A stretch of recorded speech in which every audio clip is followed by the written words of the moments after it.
Friends, कैसे हैं आप लोग। आज हम लोग पढ़ेंगे सीसीआर बीजेएम 001 यानी सर्टिफिकेट इन कम्युनिटी रेडियो, जिसमें आज हम पढ़ेंगे सीसीआर बीजेएम 001 के खंड 1 में इकाई 2 भारत में सामुदायिक रेडियो, जिसमें आज हम आपके लिए लेकर आए हैं भारत में सामुदायिक रेडियो के लिए आंदोलन। तो वीडियो स्टार्ट करने से पहले जो भी फ्रेंड्स हमारे चैनल पर नए आए हैं कृपया चैनल को सब्सक्राइब कर ले और बेल आइकन को प्रेस कर दे, ताकि जो भी लेटेस्ट वीडियो हमारे चैनल पे आए वो सबसे पहले आपको मिल सके। तो आइए ज्यादा टाइम को न किल करते हुए चलते हैं अपने टॉपिक पर। भारत में सामुदायिक रेडियो में आंदोलन के बारे में पढ़ेंगे। तो आइए वीडियो को स्टार्ट करते हैं। भारत में सामुदायिक रेडियो के लिए आंदोलन जब सूचना प्रसारण मंत्रालय प्राइवेट संचालकों द्वारा स्थापित किए जाने वाले कमर्शियल रेडियो चैनल्स के लिए वायु तरंगों को नीलामी में व्यस्त था, उसी समय ग्रामीण क्षेत्रों में एक और प्रयोग चुपचाप किया जा रहा था। बेंगलोर कर्नाटक में, पास्तापुर आंध्र प्रदेश में, डेक्कन डेवलपमेंट सोसाइटी झारखंड के पलामू जिले में, अल्टरनेटिव टू इंडिया डेवलपमेंट तथा भुज गुजरात में कक्ष विकास महिला संगठन ने एक दूसरे से अलग अलग रेडियो कार्यक्रम के निर्माण, प्रस्तुति व प्रसारण में समुदाय के सदस्यों को भागीदार बना रहे थे, जिससे रेडियो प्रसारण की तकनीक भी शामिल थी। प्रसारण के क्षेत्र में ये एक अभिनव प्रयोग था। वॉइसेज ने कुछ अलग हटकर काम किया। इस संगठन ने यूनेस्को के मार्गदर्शन में एक आंदोलन का सूत्रपात किया, जिसमें सामुदायिक विकास के लिए रेडियो फ्रीक्वेंसी यानी सामुदायिक रेडियो की मांग की गई। रेडियो प्रसारणकर्ता, नीति निर्धारण, मीडिया प्रोफेशनल्स तथा लाभ के लिए नहीं संगठनों की एक सभा सितंबर 1996 में आयोजित की गई, जिसमें भारत में सामुदायिक रेडियो के औचित्य पर विचार विमर्श और अध्ययन किया गया।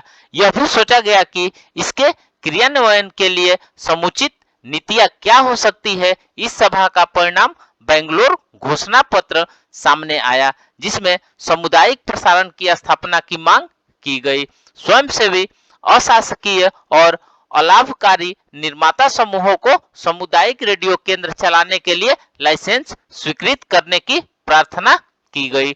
जुलाई 17 से 20 2000 में यूनेस्को द्वारा प्रायोजित एक वर्कशॉप हैदराबाद में आयोजित की गई, जिसमें एक और मांग का घोषणा पत्र तैयार किया गया। The Pastapur initiative on community radio ने सरकार से गुजारिश की कि सरकार एकाधिकार से प्रसारण मुक्त करते हुए उसे एक तार्किक परिणति की ओर ले आए, जिसमें न केवल व्यावसायिक प्रसारणकर्ता बल्कि समुदायों की संचार माध्यमों में स्थान उपलब्ध करवाया जाए। प्रपत्र में सरकार से भारत में प्रसारण की त्रिस्तरीय ढांचा बनाने की मांग की गई, जिसमें सरकारी जन प्रसारण सेवा यानी ऑल इंडिया रेडियो, निजी व्यावसायिक रेडियो के साथ अलाभकारी सामुदायिक रेडियो को भी जोड़ा जाए। दृष्टि मीडिया कलेक्टिव और मैजिक लेंटन फाउंडेशन ने globalisation, social movement, human rights and the law के एक अंश के रूप में media and human rights workshop का आयोजन दिसंबर 2000 में पंचगनी, महाराष्ट्र में किया गया। इस वर्कशॉप के अंतिम 2 दिनों में केवल सामुदायिक रेडियो के मुद्दे पर बहस की गई। मार्च 2003 में यूएनडीपी आईआईएम बेंगलोर ने ICIS and cross media partnership workshop में सामुदायिक रेडियो पर ध्यान केंद्रित किया गया और इससे जुड़े अनुभवों को बराबरी से मंच पर प्रस्तुत किया गया। सामुदायिक स्वामित्व के मुद्दे फिर से शिक्षाविदों और एनजीओ ने अपने हाथ में ले लिए। सरकार ने यह महसूस किया कि रेडियो का स्वामित्व समुदाय के हाथों में होना चाहिए, ताकि यह साधनहीन समुदाय के लोगों तक पहुंच सके। मई 2004 में नई दिल्ली में सूचना प्रसारण मंत्रालय ने यूएनडीपी और यूनेस्को के सहयोग से वर्कशॉप आयोजित की। इस वर्कशॉप में भारत में सामुदायिक रेडियो के लिए एक नया ढांचा बनाने के उद्देश्य पर गंभीरता से विचार किया गया। इस वर्कशॉप का मूल उद्देश्य विभिन्न देशों और संगठनों के सफल सामुदायिक रेडियो के ढांचे और प्रयोग का अध्ययन करना था। साथ ही सामुदायिक रेडियो के लिए राष्ट्रीय नीति बनाते समय कौन सी मुख्य बातों पर ध्यान दिया जाए, इस पर विमर्श हुआ। इस वर्कशॉप में एक और document enabling framework for community radio in India तैयार किया गया। इस वर्कशॉप में बड़ी संख्या में सामुदायिक रेडियो के लिए उत्साही बुद्धिजीवी, शिक्षाविद, स्वयंसेवी, अशासकीय संगठन और नीति निर्माता एक साथ मिले, जिन्होंने नई सामुदायिक रेडियो के लिए संतुति का एक सेट तैयार किया, जिसमें कहा गया कि समुदाय के समूहों को अपने स्वयं के रेडियो केंद्र खोलने दिए जाए। जब ट्राई ने वर्ष के अंत में अपना मसौदा जारी किया तो उनकी अनुशंसाएं भी ठीक वैसी ही थी। जुलाई 2004 में सूचना प्रसारण मंत्रालय ने मई 2004 की बैठक की अनुशंसाओं के आधार पर एक ड्राफ्ट पॉलिसी तैयार की। बाद में भारत के सामुदायिक रेडियो समूहों ने सामुदायिक रेडियो नीति में समुदायों के अधिकार को शामिल करने और ग्रामीण तथा गरीब समुदायों के भेद समाप्त करने के लिए ऑनलाइन पिटीशन आंदोलन शुरू किया।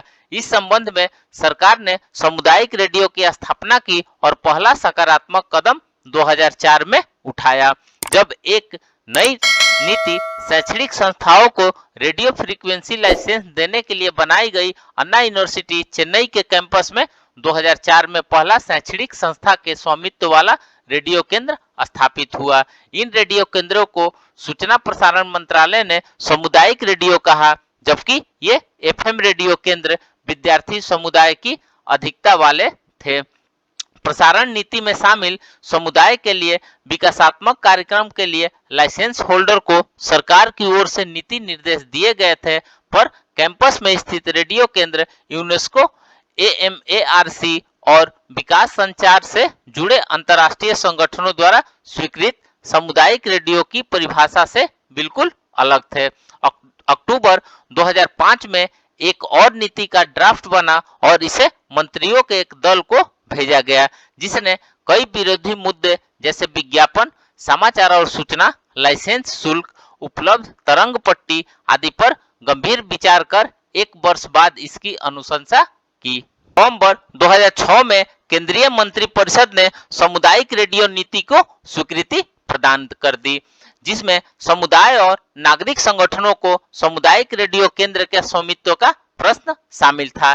इसमें विलंब से सही समुदाय और नागरिक संगठनों को बहुइच्छित नीति का विस्तार मिला। इसके लिए वे लंबे समय से प्रतीक्षा कर रहे थे, यानी प्रसारण का अधिकार। इस नीति के मार्फत समुदाय आधारित संगठन और नागरिक संगठन आवेदन कर सामुदायिक रेडियो केंद्र के लिए लाइसेंस प्राप्त कर सकते हैं। हालांकि इसका अमल 2007 में आरंभ हुआ। इस नीति के अंतर्गत समुदाय बिना कोई लाइसेंस फीस दिए रेडियो फ्रीक्वेंसी के लिए आवेदन कर सकते हैं। यह लाइसेंस 5 वर्षों तक वैध रहेगा।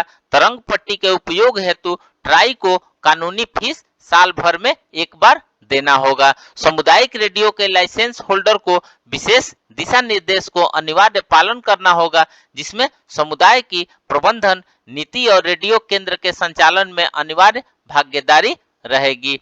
इस नीति के तहत अब निम्नांकित सामुदायिक रेडियो के लाइसेंस हेतु आवेदन कर सकते हैं, जिसमें सबसे पहला है शैक्षणिक संस्थान, दूसरा कृषि विज्ञान केंद्र और तीसरा नागरिक संगठन और स्वयंसेवी अशासकीय संगठन जिनका सामुदायिक सेवा का सिद्ध रिकॉर्ड हो। तो फ्रेंड्स, इस प्रकार से आज हमने भारत में सामुदायिक रेडियो के आंदोलन के लिए बारे में पढ़ा। तो मिलते हैं एक नए वीडियो के साथ में, तब तक से हमारे चैनल पे बने रहिए।